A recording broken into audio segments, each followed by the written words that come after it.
Hello, everyone. Welcome back to the RationalInvestor.com's Daily Brief. Um, Happy Wednesday, 26th of April. A few more days here to get your taxes filed in Canada. Of course, in the United States, I think tax deadline was a week or two ago. Not quite sure if there's a filing deadline for the Europeans. That's a good question. Anyway. And of course, dear leader in Canada. Maybe it'd be actually interesting to see if this deteriorates the same way as it is in France. But you can see the workers are not happy in Canada, unfortunately. This city, our capital city, it's like minus 20, 30 degrees in the winter time. So you probably, any of you Americans watching this, you probably remember the trucker strike and all that kind of stuff a few years ago. But I guess just the point is that I doubt you're going to get the size of crowds that they have happening in France right now, but nonetheless, the plebes are not happy with the way the government working here in my country. It's actually fascinating to see how the pendulum is just violently shifted back the other direction. There's one guy, what the hell's his name? Shark Tank guy, the little guy, the rat face guy. I can't even remember what his name is. Anyway, and now he is and he's actually a really good proxy on sort of what's popular, whatever's popular, because he sort of caters to that kind of crowd that sort of, they're always buying the top, whatever is hot kind of idea. Usually that makes terrible investment advice. And from what I understand, he's not a very good investor. But I did see on social media, he's jumping on the bandwagon about how this dictator Trudeau must go and all that kind of craziness. So it's interesting to watch how the pendulum is swinging back violently the other direction. And from what I understand, people are questioning whether Mr. Biden is too young, too old. I don't know. Probably too old yeah, I saw news headlines like this. How does Biden convince voters he's not too old for another term? Well, maybe stop shaking hands with ghosts on the stage and stuff. Kind of an interesting sort of mixed bag of news. Had a couple of corporate earnings that came out overnight that were pretty bullish, in tech land in particular. It looks like the market is sort of digesting them positively, but at the same time, too, it's interesting how Microsoft, which probably is going to run into things like monopoly problems and stuff. They kind of got kicked in the nuts this morning by the British government, of all people, where the Brits said, I'm sorry, we are not going to endorse your merger with, I think it was Activision or something like that, Blizzard. The UK blocks Microsoft's $69 billion deal to buy game giant Activision Blizzard. So, Microsoft, and actually we had our stock pickers club meeting last night, and that was one of the names. I suppose we'll talk a little bit about crypto here as well, but well, here I'll just show you. This is my sort of daily, what my life looks like as a professional trader, I suppose. So here we are, Wednesday, 26th of April. Computers pretty happy. Diet's pretty good. Sleep still a bit of an issue.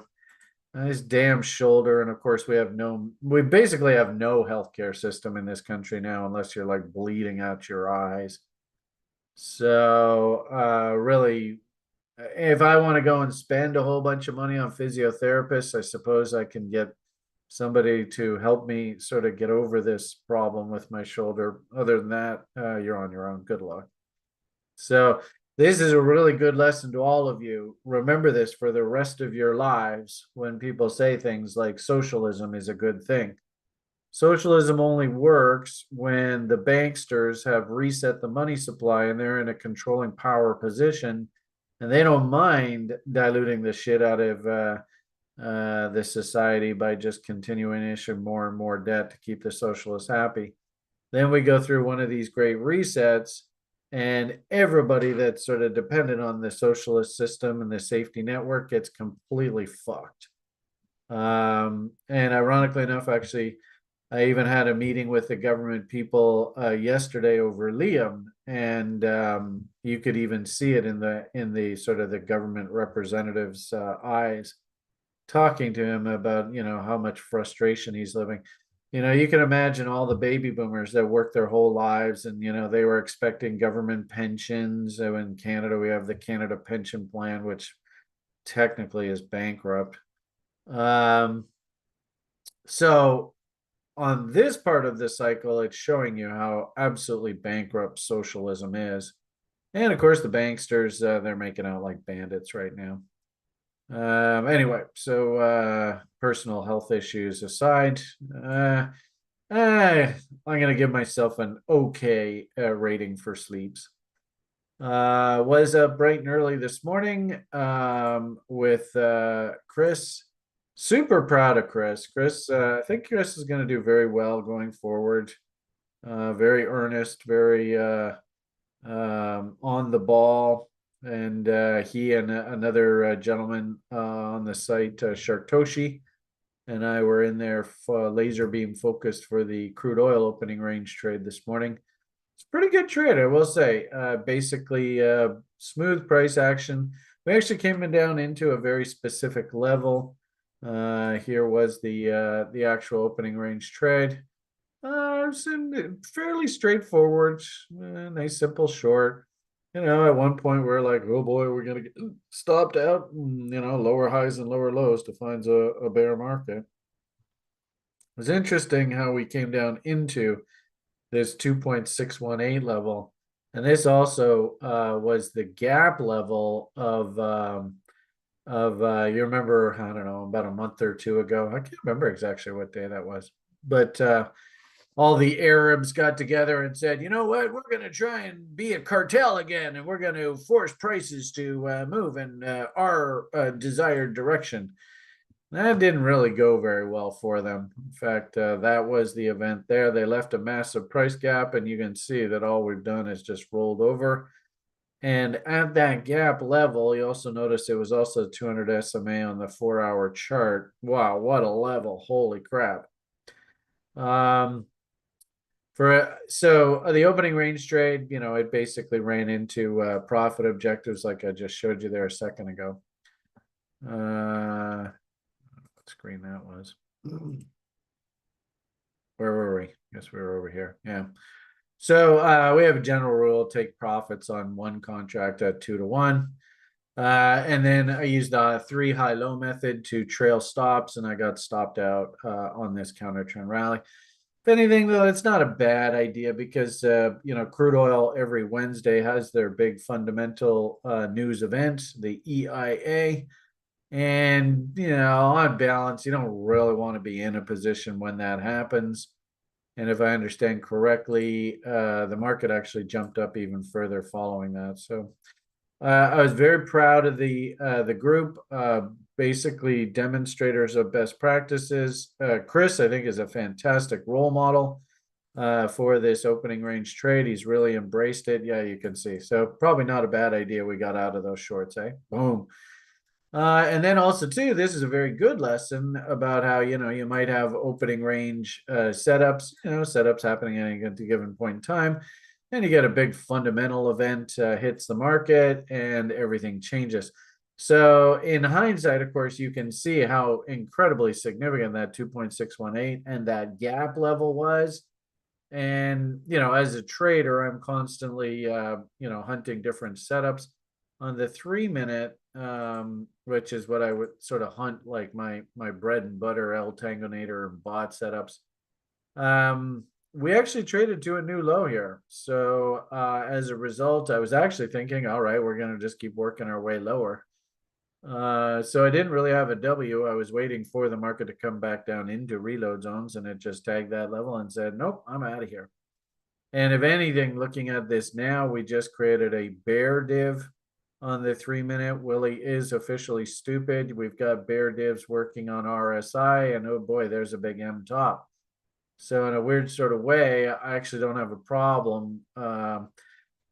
I I really don't have a problem as like a scalper coming in there and just hitting that railroad tracks fail level and risking the new highs. But as a demonstrator of best practices, I actually think probably the smart thing to do is to wait till we come into 4-hour levels. All we did was we tagged settlement. If anything, you've probably seen and heard me talk about this before. In fact, I even saw my old boss, Nebraska, Michael Patak. He was giving out YouTube short videos, and actually, I even retweeted a short video done by Hogue, the Hogue. It's great to see him, and it's funny to watch all the old timers try to get on social media. They're a hell of a lot better than I am, I suppose, at this stuff. But anyway, this was Hogue's bread and butter. He loved this trade. This is I used to always call it the Hogue 80% trade. And then we had one site member, actually an old instructor in one of our programs. And he's like, it's not 80%. You're not allowed to call it that. And I'm like, I'll call it any old damn thing I want. But I call it the Hogue 80% play.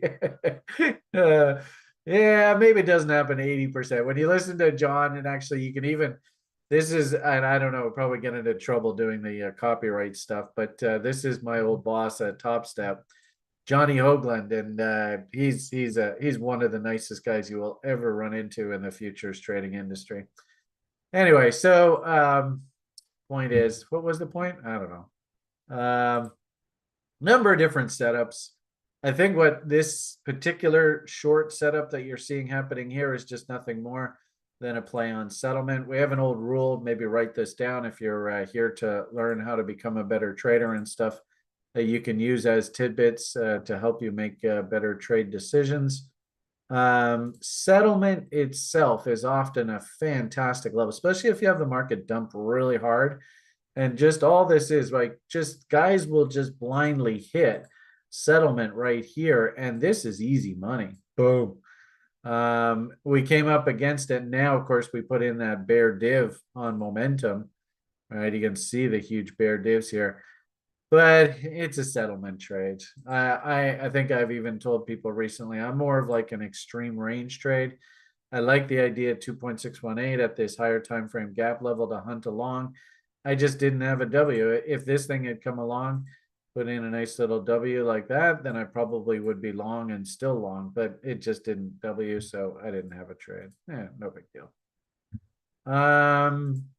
Broader market, some really interesting sort of gyrations here. Of course, like I had said there a moment ago, we had I think it was Microsoft. Actually, no, that's not the one we want. We had Microsoft and we had Google come out with earnings numbers. Let's see where we are here. Over here. And the NASDAQ, of course, just launching itself higher here. And, you know, you can see all the tech darlings, Amazon, Microsoft. Actually, where is the Goog? No, I'm surprised Goog isn't rallying here. Goog's number was okay. I don't think it was nearly as good. I'll tell you that there's Goog down there. So Facebook's rallying on the face of that. Go figure. But that Microsoft number, that was powerful. And I got a funny feeling. I think Microsoft is actually setting itself up for another massive run here. I don't know whether probably best to do this in the after party. But I'll just quickly show you the write-up that I had here. We had a really nice TRI Secret Options Formula Club meeting last night. And one of the trade ideas that I threw out there was a Microsoft bull call spread paying, and this is buying out into December of 2025. So buying just a world of time, paying $15, buying the 340 calls and writing the 400 calls. And of course, if that goes up into these levels, then it gets called away from you at a $60 profit. So pay $15 to make $60. That's not a bad trade. And you can see there is the Microsoft just launching. And I think what's happening here And I think this is like longer term historic shit. So if we go back in time, and you know what, I'm gonna say this for the after party. This is a really interesting case study. But you can see the moving averages all coalesced nicely here. Beautiful market structure. And I mean, what should it surprise us that Billy Gates was the richest guy in the world? And he's probably going to get richer and richer and richer. And Microsoft is basically the sort of 300-pound gorilla in the growth cycle that's coming up here. It shouldn't surprise anybody. So anyway, so Microsoft just kicking it. And then of course on the exact opposite side of the spectrum, what was it called? F First Bank. What the hell is the damn thing called? FXB or something like that. What's the symbol of that first? Is it FNB, First National Bank or something? You know what the name of that is, Chris, off the top of your head? I was thinking First National, but First Republic. There we are, FRC.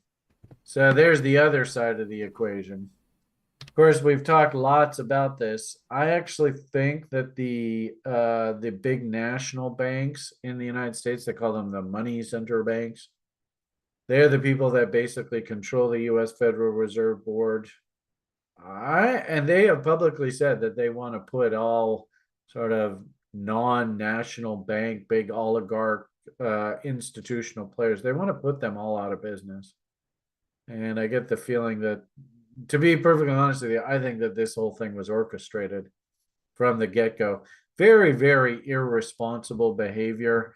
You can see how the stock went parabolic because you know the people that were in charge of our society just basically started handing out money freely and then just endorsing massive government spending programs. What a surprise! That led to ridiculous inflation. And all these banksters knew exactly what was going to happen here. And if they didn't, then really they shouldn't have the job at the US Federal Reserve Board if they're actually working for the populace, which I don't think they are.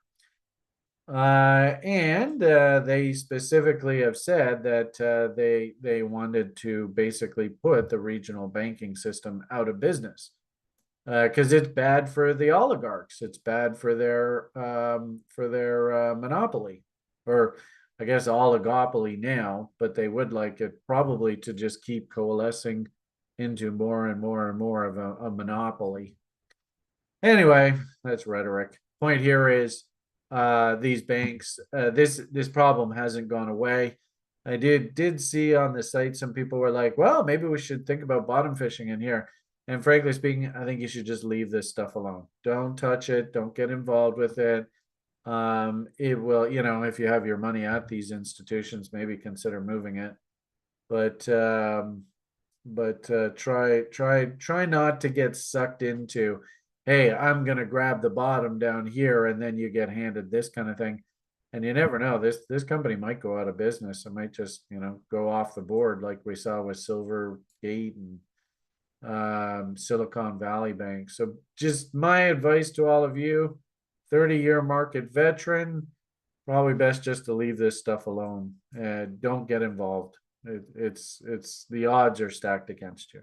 Now, where are you guys ought to be involved? And if you know, like hopefully you guys are getting the message that basically crypto and the tech stocks are basically joined at the hip here, because you can make the argument that crypto is tech and tech is crypto. There's a very fine line between the two.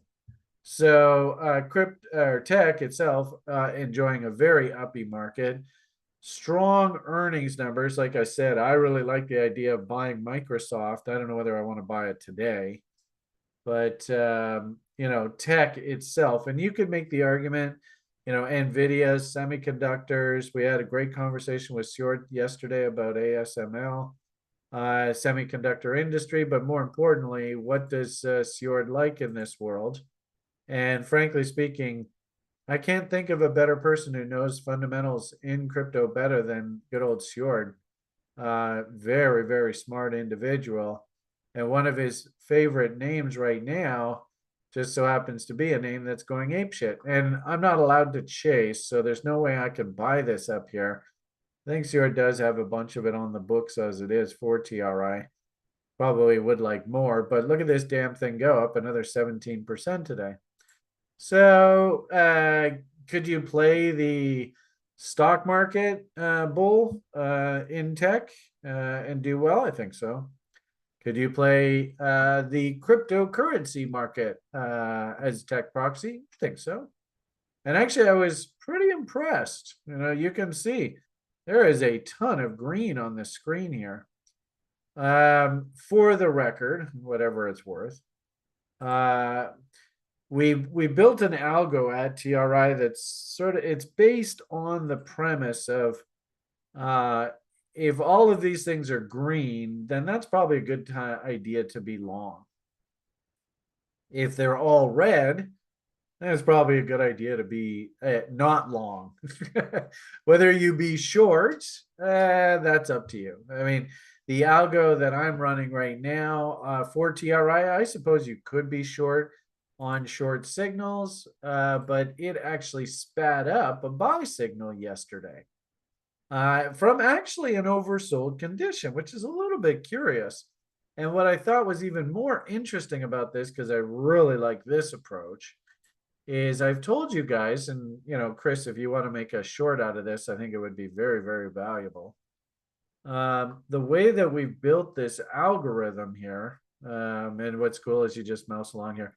CR just added a whole bunch more data to this, so we don't have the histogram here of this just yet, but it's coming.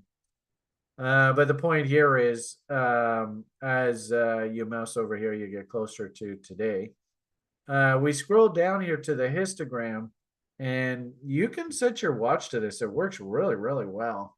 If you ever see a particular sector, in this case, we're talking crypto, where it's oversold on the short term, minus 80, that's fine by me to consider oversold, and it's oversold on the medium term, this is telling you the market is oversold. The market is at a bottom. And, it's probably not a good idea to be too bearish because this thing might just vault the other direction. And guess what, folks? That's exactly what happened. I mean, as I said, and interesting, it was off a cute little W. If we go actually to the breadth page, we have this image a little bit bigger. So I scroll right down to the bottom. I mean, wow, what a cool looking signal. Nice W and everything. One thing I would say about this, and this, of course, is getting sort of the nuance of this algorithm sort of sorted. The broader crypto universe has not turned back up yet. Crypto top 30 did. And when that signal came in, this system updates at 9:30 Pacific time, which is a screwy time for me anyway. It's, I think, basically the beginning of the morning for Sjorn over in Europe because he runs it out of the Netherlands.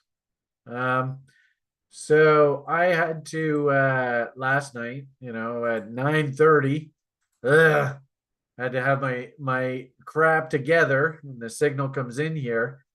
I suppose you could argue this was a narrow sideways channel consolidation. The signal came in, ironically enough, off of this bar, so I had to put my order in there, and the market started to move away from me. And actually, I got a bit lucky because you can see the market backed off into my buy level. We got filled, and of course, I woke up to holy shit. So, there's your market. I was thinking that we were going to be doing some sort of, like replication of this fractal over here. And quite literally, I think we even did a video yesterday morning where I was just like, I don't know. It's awfully tough for me to get bearish here. They were running these lows. It looked like a diamond pattern. This looked like the other side of the diamond pattern. And we should expect some sort of rally. And if I even said yesterday, if this W fires, look out. And sure enough, kaboom, look what happened. I mean, that was so cool. I even tweeted it out and I was just like, wow, that was a good call.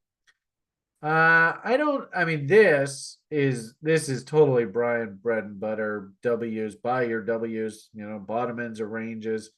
reload zones, the whole damn thing. This has got me written all over it.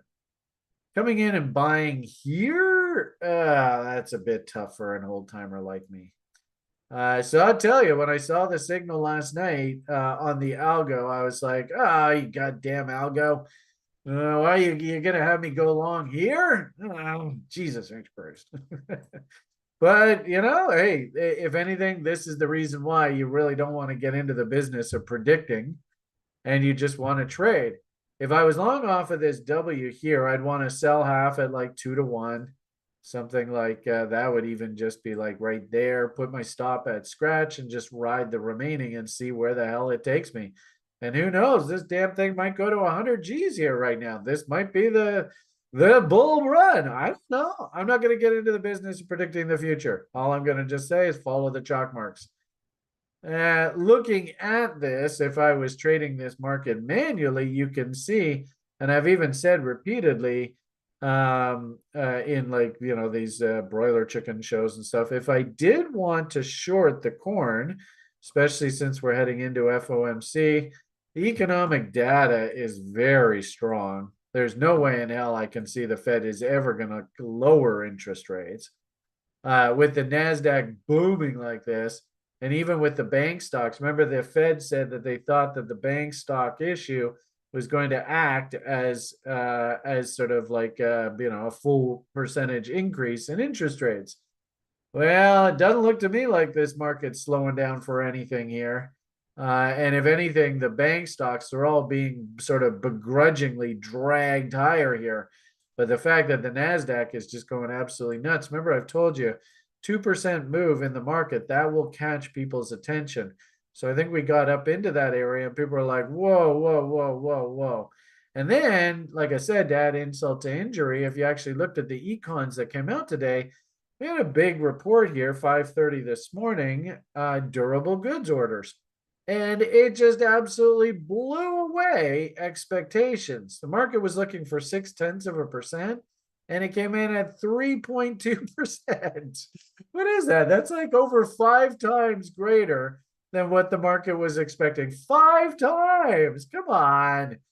I mean, how can the Fed not raise interest rates in the face of that? And remember, we showed you the housing data yesterday was uber bullish. I mean, just like what, 10% month over month growth? I mean, this is ridiculous. So I suppose yet another sort of, is this a bullish backdrop? It's interesting how crude inventories have been being drawn down here, which technically is bullish, right? If people are demanding more gasoline and more, well, not really so much heating oil these days, but definitely gasoline, they're driving more. That means more economic activity, which means they're going to draw down supplies. The only way you can actually be bearish of this is if you actually saw inventories up through this 500,000 barrel build, but I don't see that.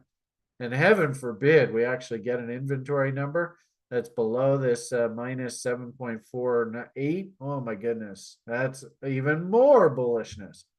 So I don't understand. There's no way in hell the Fed can lower rates. That just can't happen. And in a weird sort of way, you can kind of see it. The stock market, the old timers, right? Legacy bank stocks are in trouble, right? Going to be dragged down. Tech comes along with just absolutely insane earnings, knocks the cover off the ball. Mr. Softy just going crazy here. And it just is dragging the whole damn broader market up with it. And now you can see like the S&P 500, which is sort of the measure of the entire market, it's actually up, 0.3% here this morning. So again, I actually have talked to you guys about this. I do like the idea that they're actually going to rally the market back into the Fed event. And I think I've shown you that on things like, I think actually I showed you off with just the spot futures market. I actually do like the idea of them rallying the market. Where's the daily chart? There's one of these damn charts. Is that it? No. Is that it? No. I guess it must have been over here. I actually do like the idea of them, this is some sort of head and shoulders pattern. Oops. And you can see, I think we just came down against neckline support of this head and shoulders. The banks were all freaking out, of course. But tech now is going to come to the rescue. And I like the idea of actually a nice counter trend rally into this Fed announcement event. And I had said the same thing with Bitcoin, that I thought that they were going to rally this Bitcoin, same sort of head and shoulders pattern. They were going to rally it into the Fed event. Holy, they did the whole damn rally in one day. Bang, bang, done. Oh, great. So I don't know whether I certainly can't come in and buy that. This is basically a long projections, but the issue with this now is we can't really call this a head and shoulders now because the right shoulder high here is now higher than the left shoulder high. So I think the head and shoulders thesis is kind of on pause right now. The interesting thing about this, though, is we are still playing with this damn megaphone. And as a result, there is the Fed. So we have now gotten the rally. We are back up into shorting location. So there's no way in hell I would step in front of this today. If anything, very fortunate that the algo slipped into the long side here. The breadth indicator, it won't update until tonight, but I can tell you, if you just go and look at the broader crypto market, I mean, look at all this green. I mean, it's just green everywhere. There's just a few names that are underperforming, but on balance, I mean, this breadth indicator is going to just pop higher here. So my hunch is, for whatever it's worth, they are in the process now of cleaning up this kind of a bit of an anomaly. The market was actually pretty oversold there in crypto, and it was due for some sort of bounce. Boom! We got the bounce. Merry Christmas. And if anything, I hate to say it, but it's going to probably sound like a broken record. With all of these 5s and 6s in crypto, it's very, very difficult for me to make the bearish case. That's just, these are all setting up bullishly. So you get the histogram that goes uber, I should probably have the histogram on here somewhere. That goes absolutely uber oversold. You had, the top 30 right down on its knees. We never did get the broader market oversold, but there are a lot of sort of like, Bitcoin bear proxies in there that go up in price when Bitcoin goes down.